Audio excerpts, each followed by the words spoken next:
پھر حضرت فاروق اعظم رضی اللہ تعالیٰ عنہ کہ اسلام لانے کا واقعہ تو آپ نے سنا ہے، میرا مقصود واقعہ نہیں، ایک دلیل پیش کرنا ہے کہ فاروق اعظم رضی اللہ تعالیٰ عنہ نکلے ہیں سرکار دو عالم صلی اللہ علیہ وسلم کو قتل کرنے کی نیت سے۔ راستے میں ملاقات ایک صحابی سے ہوتے ہیں، پوچھتے ہیں کہاں کا ارادہ ہے؟ کہا میں تو تمہیں پتہ ہے، میں چاہتا ہوں حضرت محمد صلی اللہ علیہ وسلم کو قتل کر دوں۔ اس نے کہا گھر کا خیال کرو۔ حضرت عمر گھر لوٹے تو آپ کی بہن اور آپ کے بہنوئی کلمہ پڑھ کے مسلمان ہو چکے ہیں۔ فاروق اعظم کو طیش آ گیا، اپنی بہن اور بہنوئی کو مارا، بہن اور بہنوئی ڈٹے رہے۔ حضرت عمر کا غصہ ٹھنڈا پڑ گیا، دیکھو کچھ مار پڑی ہے، کچھ مار کھائی ہے، قربانی دی ہے، تو فاروق اعظم جیسا شخص بھی پگھل گیا ہے۔ ہم چاہتے ہیں بغیر قربانی دیے لوگ پگھل جائیں، ایسا نہیں ہوتا، ایسا نہیں ہوتا۔ مشقت، قربانی، ہجرت، سفر، بدنامیاں، یہ سب کچھ سہنا پڑتا ہے، پھر فضا بنتی ہے، پھر میدان بنتا ہے۔ تو فاروق اعظم رضی اللہ تعالیٰ عنہ اپنی بہن سے کہتے ہیں مجھے بھی بتاؤ کیا پڑھ رہی ہو؟ اللہ اکبر۔ بہن کیا کہتی ہے؟ کہتی ہے قم فاغتسل، جاؤ غسل کرو۔ کیوں؟ یہ جو ہمارے ہاتھ میں اوراق ہیں لا یمسہ الا المطہرون، اس کو پاک بندہ ہی ہاتھ لگا سکتا ہے۔ دلیل سمجھنا، بہت سارے لوگ کہتے ہیں کہ نہیں بغیر وضو کے بھی قرآن کریم کو چھو سکتے ہیں۔ کیوں؟ بھئی دلیل پیش کرو۔ جب ہم لا یمسہ الا المطہرون پیش کرتے ہیں، وہ کہتے ہیں اس سے مراد تو فرشتے ہیں کہ فرشتے قرآن کریم کو چھوتے ہیں، اس سے مراد انسان نہیں۔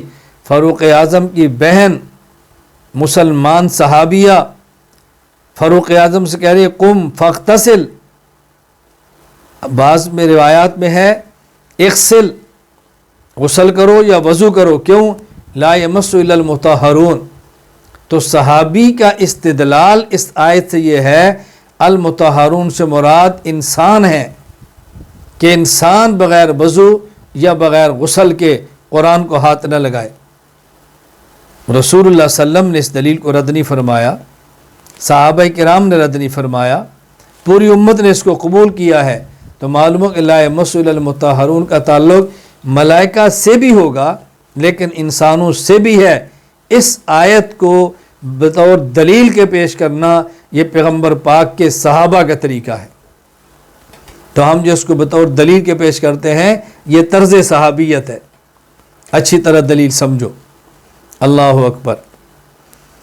حضرت عمر رضی اللہ تعالیٰ عنہ پیغمبر کی دعا ہے، جب کلمہ پڑھ کے آگے ہیں، حضرت عبداللہ بن مسعود رضی اللہ عنہ فرماتے ہیں کان اسلام عمر فتحً، حضرت عمر کا اسلام لانا یہ اسلام کی فتح ہے۔ وکانت ہجرتہ نصراً، اور آپ کے ہجرت کے لیے مکہ سے مدینہ منورہ نکلنا یہ اسلام کی مدد ہے۔ وکانت امارتہ رحمہ، اور آپ کا امیر المومنین بننا یہ امت کے لیے رحمت ہے۔ اور یہ ذہن نشین فرمائیں ہماری تاریخ اسلام میں پہلا وہ شخص جس کو امیر المومنین کہا گیا وہ عمر بن خطاب رضی اللہ تعالیٰ عنہ ہے۔ ابو بکر صدیق رضی اللہ تعالیٰ عنہ کو امیر المومنین نہیں خلیفۃ رسول اللہ کہا جاتا صلی اللہ علیہ وسلم، خلیفۃ رسول اللہ۔ امیر المومنین کی اصطلاح فاروق اعظم سے شروع ہوئی ہے۔ امت کا پہلا شخص جس کو امیر المومنین کہا گیا وہ ہے فاروق اعظم رضی اللہ تعالیٰ عنہ۔ اور پھر فاروق اعظم رضی اللہ تعالیٰ عنہ سے اسلام کو غلبہ کیسے نہ ملتا؟ آپ کا مزاج دیکھیں، آپ کی طبیعت اور فطرت دیکھیں۔ ایک شخص یہودی ہے اور ایک منافق ہے، دونوں رسول اللہ صلی اللہ علیہ وسلم کی خدمت میں جاتے ہیں اپنے ایک مقدمے کا فیصلہ لے کر۔ اللہ کے نبی وہ فیصلہ یہودی کے حق میں فرما دیتے ہیں، منافق یہ سوچ کر کہ فاروق اعظم یہود کے بہت سخت مخالف ہیں، اس کیس کو لے کر حضرت عمر کی خدمت میں جاتا ہے، یہودی سے کہتا ہے کہ ہم یہ فیصلہ فاروق سے کروا لیتے ہیں۔